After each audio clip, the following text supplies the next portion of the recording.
किसान भाई और बहनों नमस्कार। कृषि दर्शन कार्यक्रम में आप सभी का स्वागत है। मैं हूं आपका मित्र सुदेश श्रीवास्तव।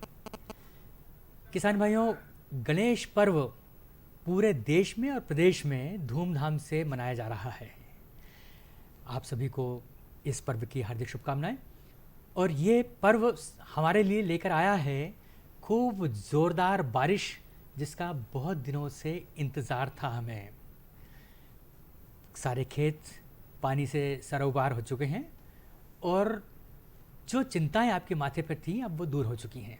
लेकिन अब ज़रूरी हो गया है कि हम कीट नियंत्रण पर ध्यान दें, पौध संरक्षण पर ध्यान दें, क्योंकि अगर हमने ये वाला भाग निकाल लिया फसल का तो निश्चित रूप से हम बहुत अच्छा उत्पादन हमारी खरीफ फसलों की ले सकेंगे। तो क्या कुछ करना है इस दौरान में, कैसे हमें कीड़े और बीमारियों से अपनी फसलों को बचा कर रखना है और कम से कम खर्च में कैसे अपने शत्रुओं से बचकर और अपनी फसल को बचाकर निकाल ले जाना है, इस विषय पर आज हम बातचीत कर रहे हैं एक युवा वैज्ञानिक से। ये हैं डॉक्टर स्नेहा गुप्ता। नमस्कार सर। और इनसे हम बातचीत करेंगे, साथ में जानेंगे एकीकृत कीट नियंत्रण के उपाय। आप स्नेहा जी जो हैं वो आईपीएम सेंटर इंदौर में पदस्थ हैं और बहुत सूक्ष्म अध्ययन कर रही हैं खरीफ फसलों में पौध संरक्षण विषय को लेकर। डॉक्टर साहब, कार्यक्रम में बहुत स्वागत है। जी बहुत बहुत धन्यवाद डॉक्टर साहब। सभी किसान भाइयों को मेरा सादर नमस्कार। स्नेहा जी, सबसे पहले हम ये जानना चाहेंगे कि मौसम में एकदम तेज़ बदलाव हुआ। जी अभी हम देख रहे हैं कि अचानक ही बारिश आई और इससे पहले जी जो मौसम की असामयिक स्थिति थी, बिल्कुल शुष्क मौसम था, तेज़ गर्मी पड़ रही थी, बरसात के कहीं छींटे पड़ते थे या नहीं पड़ते थे, बिल्कुल सर। और ऐसे में भी कीड़ों की सक्रियता जो है वो बहुत ज़्यादा फसलों पर हो जाती है। बिल्कुल सर। स्वाभाविक भी है कि उनको ठंडक चाहिए, उनको भोजन चाहिए और वो सीधे फसलों में घुसते हैं। जी मौसम को लेकर जो बदलाव आ रहे हैं उसमें कीड़ों की सक्रियता पर किस तरह से अंतर पड़ता है? जी सर, जैसे कि हम सभी जानते हैं सर कि जैसे तापमान बढ़ता है या आर्द्रता बढ़ती है तो इसका डायरेक्ट हमारा प्रभाव कीटों पर पड़ता है। अभी जैसे मान लीजिएगा धूप ज़्यादा हो जाती है एकाएक, तो उस अवस्था में क्या होगा कि जो हरी चंद्राकार इल्ली है, जिसको अपन ग्रीन सेमिलूपर कहते हैं, उसका प्रकोप एकाएक बढ़ जाएगा। और ये कभी कभी देखा गया है सर, मध्य प्रदेश के कई इलाकों में 50% से भी ज़्यादा इससे नुकसान पाया गया है। इसके अलावा सर जैसे रस चूसक कीड़े होते हैं, जैसे कि हमारा वाइट फ्लाई, सफ़ेद मक्खी हो गया, एफिड्स हो गया, थ्रिप्स हो गया, तो ये सारे रस चूसक वाले कीड़ों की एकाएक सक्रियता बढ़ जाती है, जिसके कारण क्या होता है कि पत्तियां मुड़ने लगती हैं, पौधा एक तरीके से पूरा मुरझाने लगता है सर। तो रस चूसक कीड़े जो होते हैं ना, उनके लिए इस तरीके का जो तापमान होता है उनको एक अनुकूल स्थिति प्रदान करता है, जिस तरह का तापमान अभी चल रहा है। और अभी हम ये भी कहना चाहेंगे सर कि फाल आर्मी वॉर्म, जो कि अभी एक नया आज की स्थिति में वो एक की पेस्ट बन गया है। 2018 जस्ट 2 साल पहले ही वो कीट हमारे मध्य प्रदेश में भी आया है, लेकिन आज की अवस्था में वो एकाएक बढ़ गया है। अभी तक वो मक्का को अटैक कर रहा था, लेकिन अभी खरीफ में सोयाबीन पे, ज्वार पे भी उसकी आने की बहुत संभावना है। और अरहर पे भी हमने देखा है कि फाल आर्मी जो है पूरी तौर पर वार में, मतलब पूरे आर्मी की तरह खूब सारे कीड़े एक साथ अटैक करेंगे, खूब सारी इल्लियां एक साथ आएंगी। जी डॉक्टर साहब, मौसम की बात कही और आपने कहा कि इसके बाद अगर ड्राई स्पेल आया, बिल्कुल फिर से शुष्क आया, जी तो कुछ कीड़ों की सक्रियता बढ़ेगी। जी लेकिन जब बादल रहते हैं लगातार, जी जी तब भी कीड़ों को प्रजनन का समय मिलता है और तब भी एकदम बढ़ती है उसकी संख्या। बिल्कुल सर। तो किसानों को तो दोनों अवस्था में हमें तैयार रहना चाहिए। बिल्कुल सर, दोनों अवस्था में तैयार रहना चाहिए। जैसे कि अब बारिश के मौसम की बात हो रही है, तो इसके लिए हम अगर देखा जाए तो किसानों को प्रबंधन करना चाहिए, क्योंकि जल जमाव जितना कम होगा उतना ही अच्छा आपको तापमान, कहते हैं उसको हम, जैसे कृषि पारिस्थितिक तंत्र विश्लेषण, जो हमारे कीट विशेषज्ञों के द्वारा इसकी इकोलॉजिकल जो उसका सिस्टम होता है, जी जी, तो कृषि पारिस्थितिक तंत्र विश्लेषण के अनुसार हमको सिर्फ कीटों के ईटीएल लेवल को ही नहीं देखना है, उसके हिसाब से हमको ये डिसाइड करना है, ये हमको निश्चित करना है कि हमको रासायनिक छिड़काव करना है या नहीं। मतलब खाली यही नहीं देखना है कि वो हमको आर्थिक स्तर पर नुकसान पहुंचा रहा है कि नहीं, हमको ये देखना आसपास के वातावरण में उसकी सक्रियता बढ़ सकती है। बिल्कुल। और अगर वो संभावना है तो हमको जाना पड़ेगा। बिल्कुल बिल्कुल। ये बहुत सारे आप उपहार हमारे किसान भाइयों के लिए लेकर आई हैं। हम तो कहेंगे कि ये सबसे पहली तो वो बात है कि मित्र कीट जो हैं जी, जो शत्रु कीटों को, यानी फसल को नुकसान पहुंचाने वाले जो कीड़े होते हैं, जी सर, उनको किस तरह से नियंत्रण करते हैं और ऐसे कौन कौन से कीड़े हैं जो किसान भाई सामान्य रूप से खेत में देखकर पहचानें और उन्हें बचा के रखें, उन्हें प्रोत्साहित करें? जी, देखिए किसान भाइयों से मैं यही कहना चाहूँगी कि जो हमारा एकीकृत नाशीजीव प्रबंधन है उसका अगर मूल मंत्र है तो वो शुरुआत उसकी सर्वेक्षण से होती है। अगर आप अपने खेतों का सर्वेक्षण नियमित अंतराल से करते हैं तभी आप ये जान पाएंगे कि हमारे खेत में कौन कौन से मित्र कीट हैं और कौन कौन से शत्रु कीट हैं। प्रायः देखा गया है कि किसान भाई लोग मित्र कीटों को नहीं समझ पाते हैं और अंधाधुंध रासायनिक छिड़काव कर देते हैं, जिसके कारण क्या होता है कि रसायनों के उपयोग से हमारे मित्र कीट खत्म हो जाते हैं। देखिए मैं आपको एक साधारण भाषा में समझाना चाहती हूँ कि कीट विशेषज्ञों के द्वारा एक अनुपात बनाया गया है 2:1।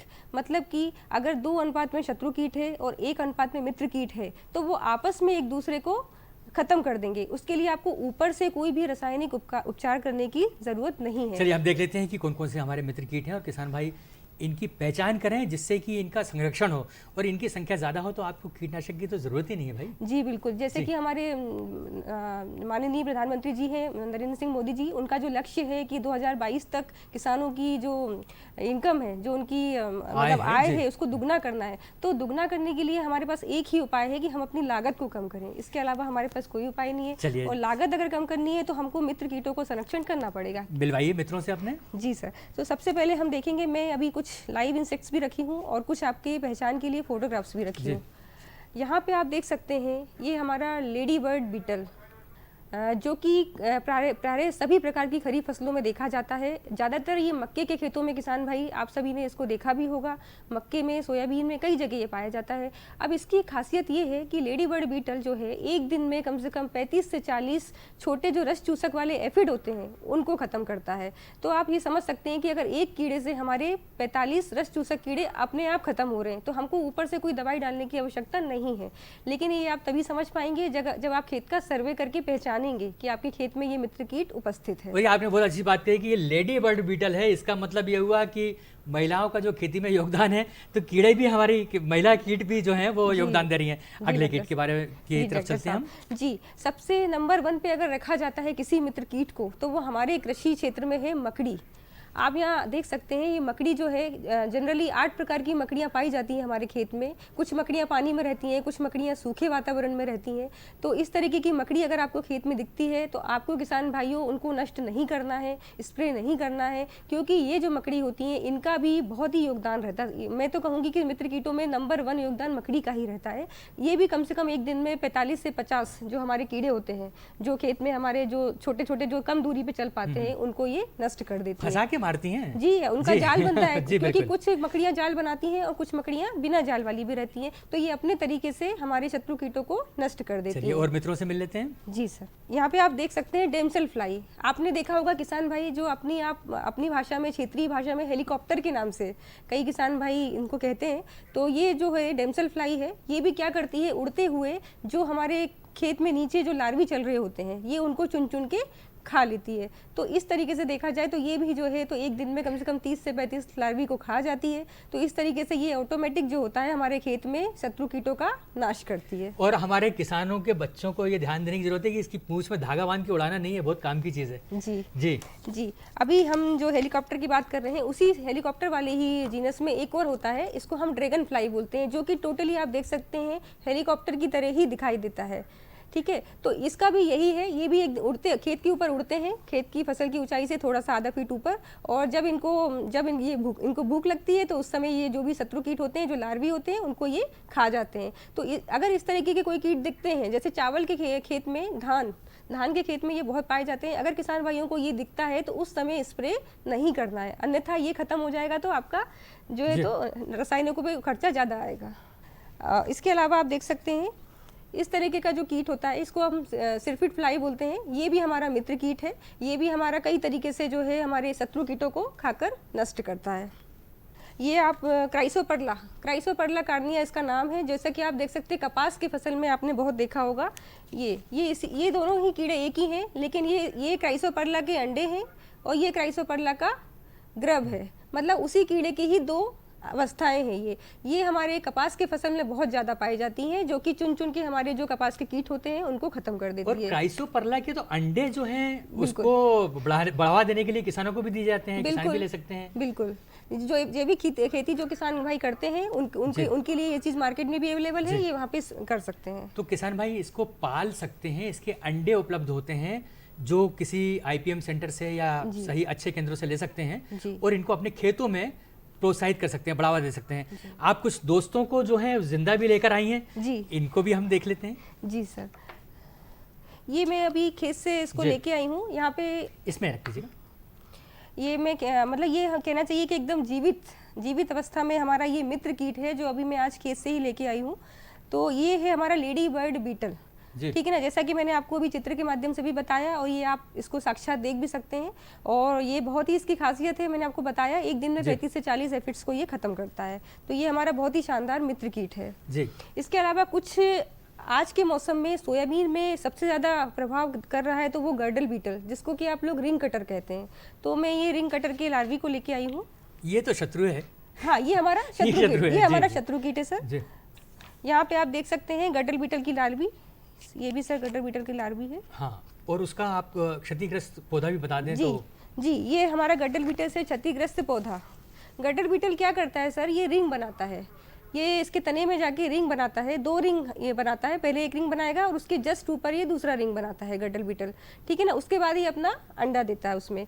तो आप यहाँ पे देख सकते हैं किस तरीके से गर्डल बीटल नुकसान करता है फसल को, तने के अंदर जाके ये पूरा इसको नुकसान कर देता है और फसल हमारी बहुत ही ज़्यादा मुरझा जाती है और एकदम बेजान होके अगर हम इसको उखाड़ेंगे तो पौधा भी अपना आसानी से निकल जाता है।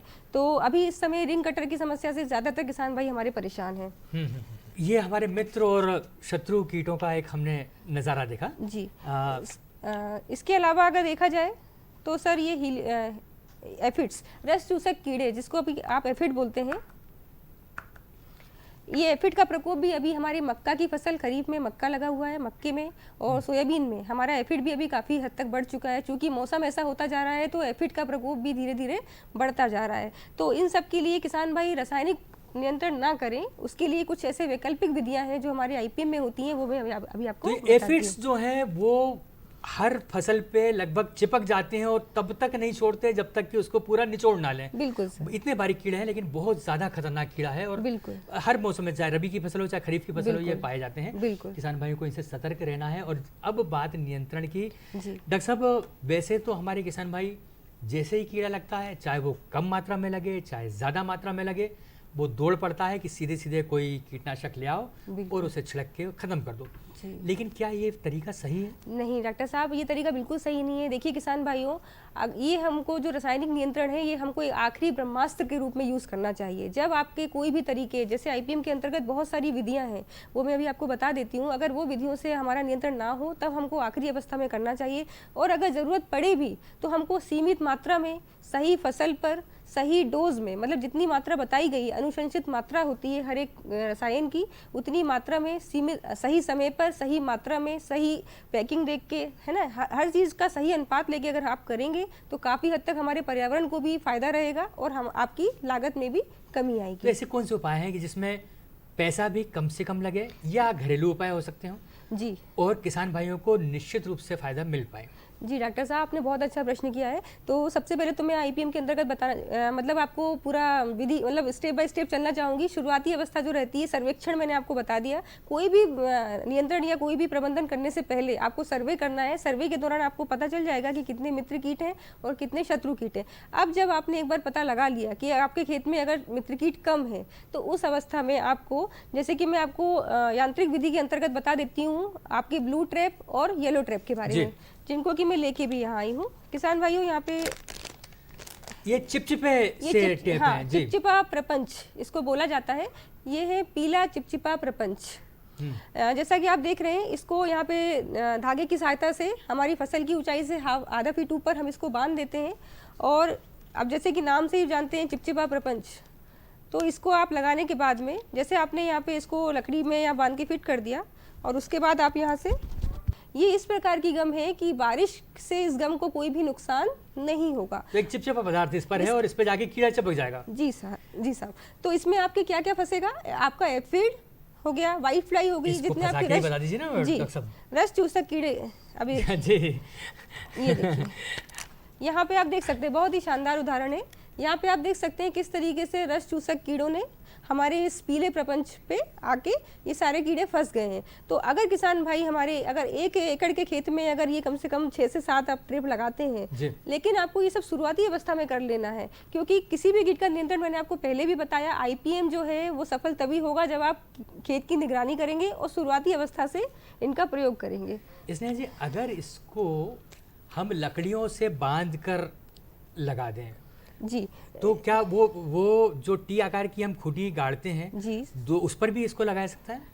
टी आकार की खूंटी में भी आप इसको लगा सकते हैं, कोई समस्या नहीं है सर, उसमें भी लगा सकते हैं। अगर आपके पास ये नहीं है मार्केट में, वैसे इसकी कीमत मात्र 25 रुपये होती है, लेकिन अगर ये नहीं भी आपके पास अवेलेबल है तो आपके पास जो प्लास्टिक की बॉटल्स होती हैं, बॉटल जिसमें हम पानी पीते हैं, आप उसके ऊपर पीले रंग का पेंट करके उसके ऊपर आप ग्रीस लगा दें। एक ग्रीस मार्केट में आता है जो कि नॉन एडहेसिव ग्रीस होता है, जिसमें पानी का प्रभाव नहीं पड़ता है, तो वो आप जो गम आती है वो एडहेसिव गम उसको बोलते हैं। अगर आप वो लगा देंगे तो उसका भी प्रयोग आप कर सकते हो। कितनी अच्छी बात है कि साधारण रूप से हम पानी की बोतल फेंक देते हैं, उसको जगह जगह लटका दें, ग्रीस लगा दें और पीला पेंट करके और उसको जी, आप उसको दोबारा यूज भी कर सकते हैं। मान लीजिए कि अगर उस बोतल में सारे कीड़े आपके चिपक गए हैं तो आप उसको थोड़ा हल्के गुनगुन पानी में भी डाल के, अगर वो अच्छी क्वालिटी की बोतल है तो आप थोड़ी गुनगुन पानी में डाल के भी आप उसको साफ करके दोबारा उसको यूज कर सकते हैं। अच्छा, नीले ट्रैप भी होते हैं, नीले भी प्रपंच होते हैं, वो किस तरह के होते हैं? जी डॉक्टर साहब, ये आप देख सकते हैं नीला प्रपंच। ये नीले प्रपंच जो है ये बेसिकली हमारे जैसे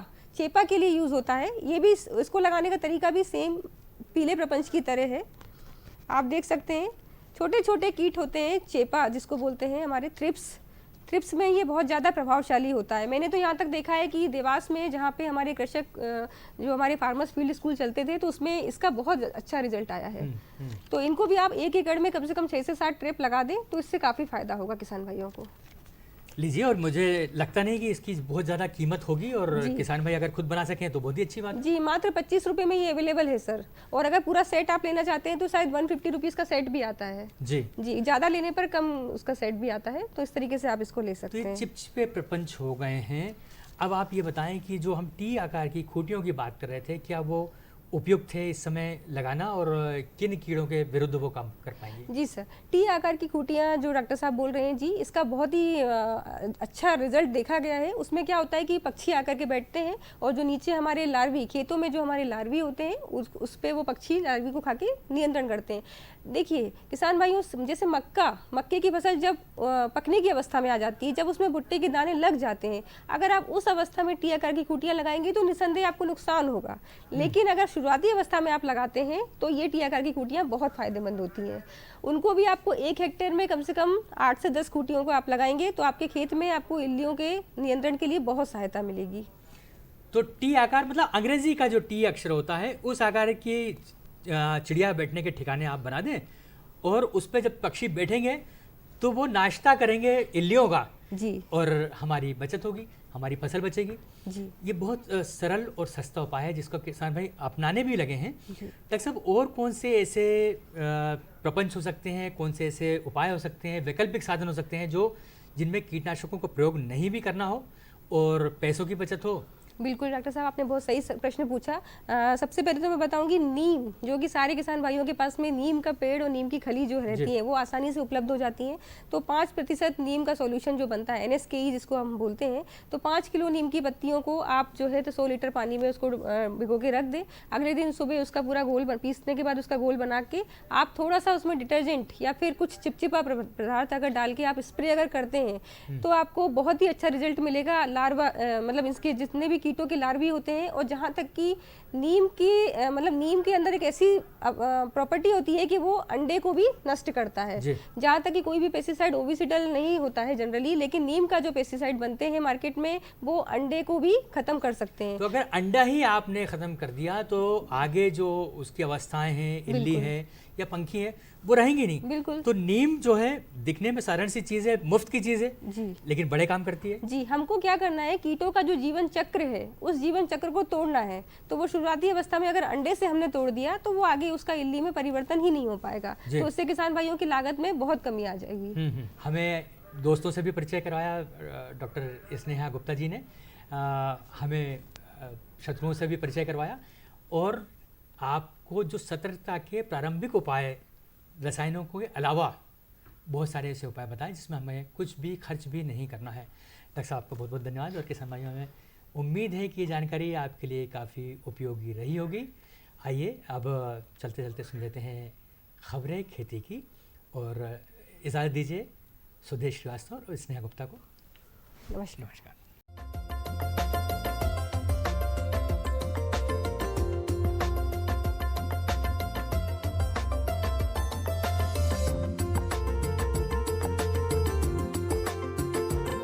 नमस्कार किसान भाइयों, खबरें खेती में आपका स्वागत है। आइए नजर डालते हैं आज की कृषि की मुख्य खबरों पर। कृषि अवसंरचना के लिए 1 लाख करोड़ का फंड, खरीफ बुआई 95% पूरी। धान खरीदी के लिए पंजीयन 15 सितंबर से, गेरुआ से बचाए सोयाबीन, गेंदे की वैज्ञानिक खेती। और अब खबरें विस्तार से। कृषि अवसंरचना के लिए 1 लाख करोड़ का फंड। प्रधानमंत्री श्री नरेंद्र मोदी ने गत दिनों 1 लाख करोड़ रुपए की कृषि अवसंरचना निधि के तहत वित्त पोषण सुविधा की एक नई योजना आरंभ की है। यह योजना समुदाय कृषक परिसंपत्तियों के निर्माण तथा फसल उपरांत कृषि अवसंरचनाओं में किसानों, पैक्स, एफपीओ, कृषि उद्यमियों आदि की सहायता करेगी।